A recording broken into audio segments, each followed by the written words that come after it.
वो जो ग्रेचुइटी जो थोड़ी सी ज़्यादा मिल रही है वो एनपीएस के बेनिफिट को इक्वल करने के लिए सफिशिएंट नहीं है।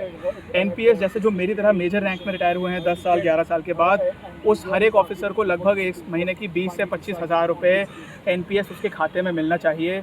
अभी अगर कोई 10 साल के बाद ऑफिसर रिटायर हुआ है तो उसका लगभग 15 लाख का कॉर्पस हो जाना चाहिए था। उसमें से लगभग 60% वो एकदम कम्यूट करा के, जैसे पेंशन को कम्यूट कराते हैं, वो लमसम अमाउंट ले सकता है। मतलब लगभग 9 लाख रुपए उस ऑफिसर को एडिशनली मिलेंगे जब वो आर्मी नेवी एयरफोर्स से रिटायर होगा या रिलीज़ होगा।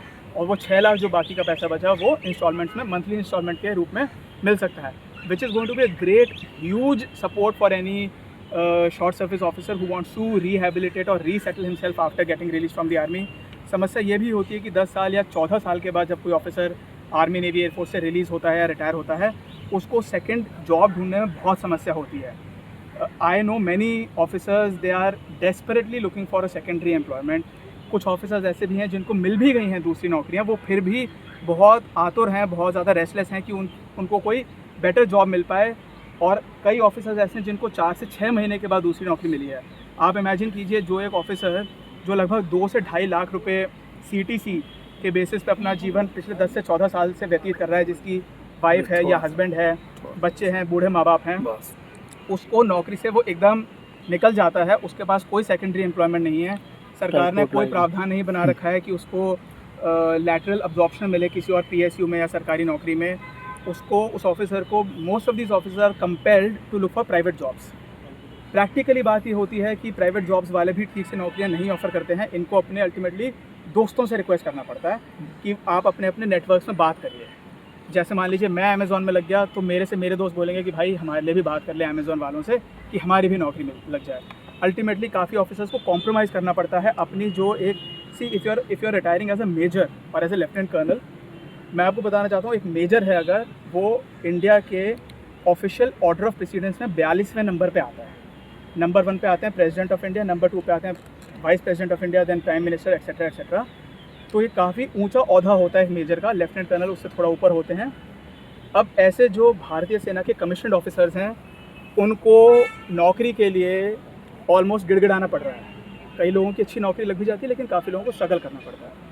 मेजर सीता शेल्के अभी बहुत न्यूज़ में रही हैं वायनाड ब्रिज के बारे में।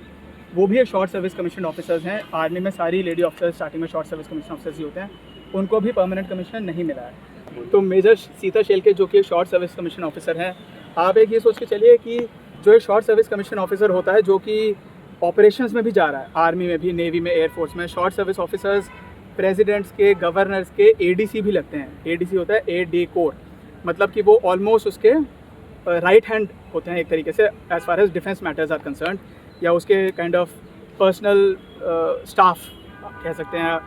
तो इस तरीके के इंपॉर्टेंट अपॉइंटमेंट्स में भी शॉर्ट सर्विस ऑफिसर्स जाते हैं। यूनाइटेड नेशंस के मिशंस पे जाते हैं। कंपनी कमांडर्स होते हैं राष्ट्रीय राइफल्स में, असम राइफल्स में, बॉर्डर्स पे जाते हैं। इन ऑफिसर्स का क्या हम ये नहीं चाहते कि इनका हौसला बुलंद रहे, इनको ऐसा लगे कि इनके साथ अन्याय नहीं हो रहा है, इनको बराबरी का सम्मान दिया जा रहा है। इसमें मुद्दा सिर्फ पैसे का नहीं है। ये जो 10-15 लाख 20 लाख रुपए की बात है, that is not the only thing. The main issue is about the dignity of an officer. एक बहुत ही किसी के लिए गौरव की बात होती है कि वो अपने देश का कमीशन्ड ऑफिसर बना है, आर्मी नेवी एयरफोर्स का। जवानों के लिए भी बहुत गौरव की बात होती है। ये अपनी सोसाइटी में रोल मॉडल होते हैं, अपने लोकल एरिया के इन्फ्लुएंसर्स होते हैं। तो इनको अगर आप सम्मान नहीं देंगे तो इनका मोटिवेशन लेवल बहुत लो हो जाता है, और वो होना भी चाहिए। अगर किसी को लगता है कि मुझे आज से 2 साल 3 साल बाद मुझे परमानेंट कमीशन तो मिलेगा नहीं शायद, और अगर नहीं मिलता है तो मुझे कोई सेकेंडरी एम्प्लॉयमेंट की कोई गारंटी नहीं है। जो पैसा मेरे जितना ही काम करने वाले किसी भी सिविलियन गवर्नमेंट सर्वेंट को मिल रहा है, मेरे से वो भी मारा जा रहा है। अगर मान लीजिए आप ये सोच के नौकरी कर रहे हैं कि मुझे हर महीने 20 से 25 हज़ार रुपये कम मिल रहा है जितना मुझे मिलना चाहिए, उससे 20-25 हज़ार रुपये अगर महीना कम मिल रहा है, तो आप क्या मोटिवेशन से काम कर लेंगे। इशू ये है कि आज तक बहुत सारे ऑफिसर्स को पता ही नहीं है कि उनको 20-25 हज़ार रुपये महीना कम मिल रहा है, इसलिए वो शायद जैसा भी मोटिवेटेड है। But this news is spreading very fast. People are becoming aware very, it is spreading like a wildfire. I know at least 3,000 officers, or maybe 10,000 officers who might be aware of the entire issue by now. So their all motivation levels are definitely going to drop. Now, do we want an army, navy and air force, the officers of which are leading soldiers, जो हमारे फौज के जो junior level के leaders हैं वो ऐसे होने चाहिए क्या जो कि खुद ही डिमोटिवेटेड हैं। हम किस तरीके की फ़ौज को बनाएंगे, हम क्या पाकिस्तान चाइना से लड़ेंगे। सर, ये पहला सवाल तो ये है कि एनपीएस में जो आपका दिक्कत आ रहा है वो कब से आ रहा है, इशू कब से आ रही है? 2004 से 1 जनवरी 2004 से भारत सरकार ने एनपीएस को इम्प्लीमेंट किया। उसमें ये लिखा है, जैसा कि मैंने अभी कहा है, कि ये सारे स्टेट और सेंट्रल गवर्नमेंट ऑफिशियल्स को मिलेगा, पीएसयूज़ के ऑफिशियल्स को मिलेगा, ऑटोनमस बॉडीज़ को मिलेगा। बेसिकली हर एक व्यक्ति जिसको हम समझते हैं कि वो गवर्नमेंट सर्वेंट है उसको मिल रहा है। सिर्फ आर्मी, नेवी, एयरफोर्स के शॉर्ट सर्विस कमीशन ऑफिसर्स को और मिलिट्री नर्सिंग सर्विस की महिलाएं जो लेडीज़ होती हैं, जो नर्सिंग ऑफिसर्स होते हैं आर्मी में, उनको छोड़ा गया है, जो कि मैं कह रहा हूँ एक साफ तौर पे अन्याय है। आर्टिकल 14 समानता के अधिकार का उल्लंघन है। तो अब तक आपने इसको लेकर क्या किया? अभी तक हम इसको लेकर सुप्रीम कोर्ट में गए हैं। 3 मई 2024 इस साल, अभी 3 महीने पहले honourable chief justice of India DY Chandrachud साहब के कोर्ट में हमारा केस लगा था। उनकी वो obviously was the presiding officer of the court. There were 2 other judges also and the honorable CJ along with the 2 other judges, they were pleased to issue notice to the government. So basically अभी सरकार को अपना जवाब देना है इस मुद्दे पे, उनका क्या कहना है। अभी हाल ही में 5 तारीख को MNS ऑफिसर्स जो हैं, जो नर्सिंग ऑफिसर्स हैं आर्मी के, उन्होंने भी सुप्रीम कोर्ट में चले गए हैं। अभी तक टोटल 800 से ज़्यादा ऑफिसर्स ने अपनी अर्जी लगा दी है सुप्रीम कोर्ट में। कम से कम 100 ऑफिसर्स और पेंडिंग हैं जिनको हम धीरे धीरे करके सुप्रीम कोर्ट में जिनकी अर्जी लगाएंगे। तो यही है। गवर्नमेंट के किसी मिनिस्टर, किसी मंत्री से आपकी बातचीत हुई इस मसले पर? नहीं जी, हम इसमें सिर्फ लीगल कोर्स अपना रहे हैं। हमने किसी से बात करने की कोशिश भी नहीं की। सर, आपके हिसाब से क्या समाधान होना चाहिए? समाधान ये है कि सुप्रीम कोर्ट ऑर्डर देगी सरकार को कि आप इनका जो ऑफिसर्स का इनका 10, 15, 20 लाख रुपए जो इनसे गलत तौर पे इनका मारा गया है वो लौटाइए, along with applicable rates of interest with a retrospective effect। हम ये कह रहे हैं कि जो भी ऑफिसर 1 जनवरी 2004 के बाद से भारतीय सेना में, वायु सेना में, जल सेना में जो कमीशन हुआ है, नौसेना में सॉरी, उसको 1 जनवरी 2004 से जो भी कमीशन हुआ है उसको बैक डेट से उसका पैसा मिलना चाहिए, क्योंकि इसी डेट से बाकी सारे गवर्नमेंट सर्वेंट्स को भी पैसा मिल रहा है। सैलरी को लेकर जो एक्सपेक्ट आप कर रहे थे जी? हाँ, सैलरी को लेकर के जो आप उम्मीद जता रहे हैं, लेकिन अधिकारियों की सैलरी तो ठीक ठाक होती है। हाँ जी, अधिकारियों की सैलरी ठीक ठाक होती है। मैं ये कह रहा हूँ कि बाकी अधिकारियों की सैलरी भी तो ठीक ठाक होती है, जो बाकी सरकारी अधिकारी होते हैं उनको क्यों मिल रहा है? मैं ये कह रहा हूँ उनसे भी वापस ले लो। बाकी जो गवर्नमेंट सर्वेंट्स हैं ना, IAS ऑफिसर्स हैं, ब्यूरोक्रेट्स हैं, जजेस हैं लोअर लेवल वाले, ठीक है, PSUs के एम्प्लॉयज़ हैं, उन सबसे वो पैसा वापस ले लो, फिर कह दो कि सबकी ठीक ठाक है। मैं ये कह रहा हूँ मेरे जो आप उसको दे रहे हो वही मुझे दे दो, बस। मैं कोई ज़्यादा नहीं मांग रहा हूँ। और जो आप ये बात कह रहे हैं कि सैलरी ठीक ठाक होती है, आप ये फ़र्ज़ कीजिए जो व्यक्ति एक पिछले 10 साल से 14 साल से जो 1.5-2 लाख रुपए के पैकेज पे जिसको लिव करने की, जिसको एग्जिस्टेंस की आदत पड़ गई है, जिसका एक बीवी है, बच्चे हैं, बूढ़े माँ बाप हैं, जिसके ऊपर 100 तरीके की लोन्स हैं, हाउस लोन है, कार लोन है, वो एकदम से अगर बेरोजगार हो जाता है तो बहुत डिफिकल्ट होता है। लेकिन जैसे कि आपने ये बताया कि सबको ही सैलरी की ज़रूरत है, तो इसमें अग्निवीर को कैसे देख रहे हैं फिर आप? हाँ, अग्निवीरों का ये है कि जो NPS में सरकार जो कंट्रीब्यूशन देती है एक नॉर्मल ऑफिशियल के खाते में, जो भी सरकार NPS का अमाउंट दे रही है आज की तारीख में एक गवर्नमेंट सर्वेंट को, उससे ऑलमोस्ट डबल गवर्नमेंट दे रही है अग्निवीरों को। अग्निवीर तो बहुत बढ़िया है। अग्निवीर मैं कह रहा हूँ शॉर्ट सर्विस कमीशन ऑफिसर से बहुत आगे हैं।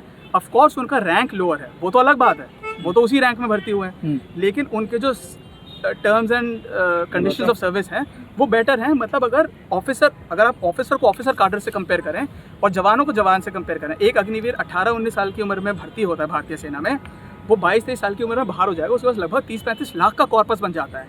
तो वो तो बहुत बढ़िया। 22-23 साल में जनरली उसने शादी नहीं करी होगी, उसके परिवार से कम रिस्पॉन्सिबिलिटीज़ होंगी, वो उसको आराम से दूसरी जॉब मिल जाएगी।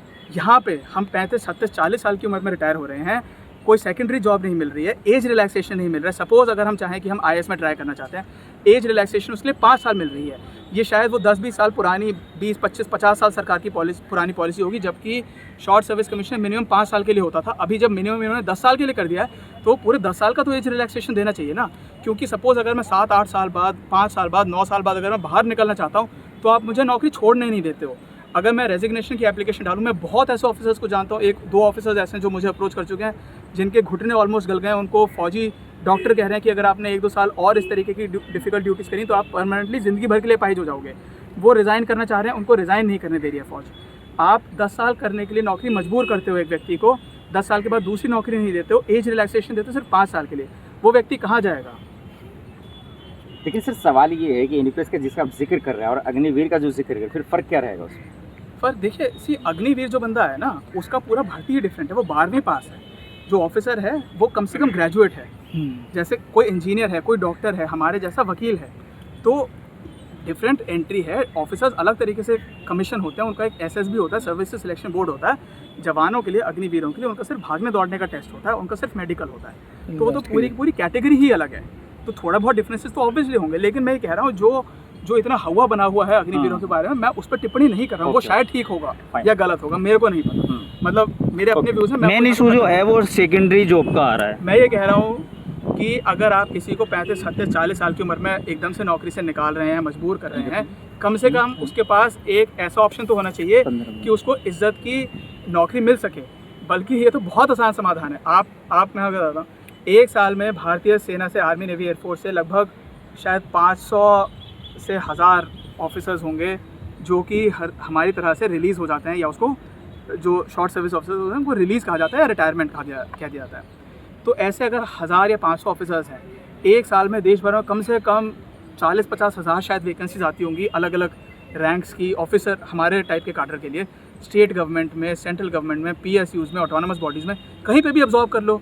जो एक भारतीय सेना से या नौसेना से या वायुसेना से रिटायर हुआ है ऑफिसर, आपको पता है कि उसका रिकॉर्ड ठीक है, वो लगभग डिसिप्लिन्ड आदमी है, कम से कम 99% डिसिप्लिन्ड है आदमी या लेडी या मेल जो भी निकला है बाहर, उसका सर्विस रिकॉर्ड ठीक है, वो बेईमान नहीं है, वो पंक्चुअल है, डिसिप्लिन्ड है, बढ़िया तरीके का व्यक्ति है। At least he is much better than what you will normally get outside. आपको उसका पुलिस वेरिफिकेशन कराने की फिर से ज़रूरत नहीं है। कहीं भी उसको नौकरी दे दो, किसी भी PSU में अब्जॉर्ब कर लो, उसकी स्टेट पुलिस फोर्सेस में अब्जॉर्ब कर लो, इक्विवेलेंट रैंक पे। समस्या ये है अभी उनको इक्विवेलेंट रैंक पे भी अब्जॉर्ब नहीं करते हैं। मैं जानता हूँ, मेरे पास अभी 3 दिन पहले एक ऑफिसर का मैसेज आया है, उसने 10 साल पहले शायद 80,400 रुपये के पे स्केल से वो रिलीज़ हुआ है, नेवी ऑफिसर। उन साहब ने कहीं, एक यूनिवर्सिटी है, मैं उसका नाम नहीं लूँगा, वहाँ पे उन्होंने एम्प्लॉयमेंट पाया है। 56,000 रुपये के पे स्केल से उन्हें मिला है। आप ये इमेजिन करिए, मतलब अगर 56,000 रुपये का पे स्केल मिला है तो ऑलमोस्ट उनकी कम से कम 50,000 रुपये मंथली पेमेंट कम हो गई। उसके आत्मसम्मान का क्या? उनके जो आसपास के लोग हैं, पड़ोसी हैं, रिश्तेदार हैं, वो पूछेंगे कि भाई आपको अब कम सैलरी क्यों मिल रही है? वो क्या जवाब देगा? और उसका खुद का सस्टेनेंस का क्या होगा? जो सैलरी बेसिस पे व्यक्ति होते हैं, आप में से कई होंगे शायद, उनमें उनकी आधी सैलरी लगभग EMIs में चली जाती है। होम लोन, कार लोन, फलाना लोन, किसी की तनख्वाह देनी है, वगैरह वगैरह। तो जिस आदमी की आपने एकदम से 25% तनख्वाह ही कम उस व्यक्ति की हो गई है, जो मान लीजिए 4-5 महीने वो अनएम्प्लॉयड रहा होगा, अगर 4 महीने वो अनएम्प्लॉयड रहा, 4 महीने को गुणा करें 2 लाख से, 8 लाख रुपए का उसका सीधा लॉस हो गया है। कायदे से ये होना चाहिए, अगर 14 मार्च को मैं रिटायर हुआ, 15 मार्च को I should be able to step into a new office.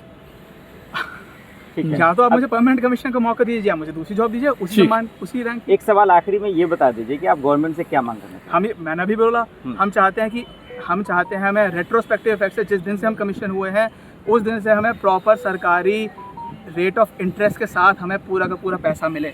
वो जिस भी रूप में मिले, जिस तरीके से मिले, रूप का मतलब जिस तरीके से, मान लीजिए 60% अभी मिलेगा, कुछ बाद में मंथली इंस्टॉलमेंट मिलेगा, वो जैसे भी करना, that is a separate matter. लेकिन हमें हमारा पूरा पैसा जितना भी बनता है अलॉन्ग विद इंटरेस्ट, एक रुपये की कैलकुलेशन करके मिलना चाहिए, जैसे कि हमारा पैसा काटा जाता है। जब ये अगर हम कोई एडवांस ले लेते हैं, तो एक जो CDA है, एक संस्था जो भारतीय सेना की के अलाउंसेस देता है, अगर आप उनसे मान लीजिए कोई आपने उनसे एडवांस ले रखा है और आप उन्हें देने में अगर मान लीजिए 2 महीने भी लेट हो जाते हैं, वो पीनल इंटरेस्ट से आपके साथ पैसा रिकवर करते हैं। वो शायद 10 से 12% आपके ऊपर लगा देते हैं, जिसमें आधे टाइम ऑफिसर की गलती भी नहीं है वो लेट होने में, फिर भी।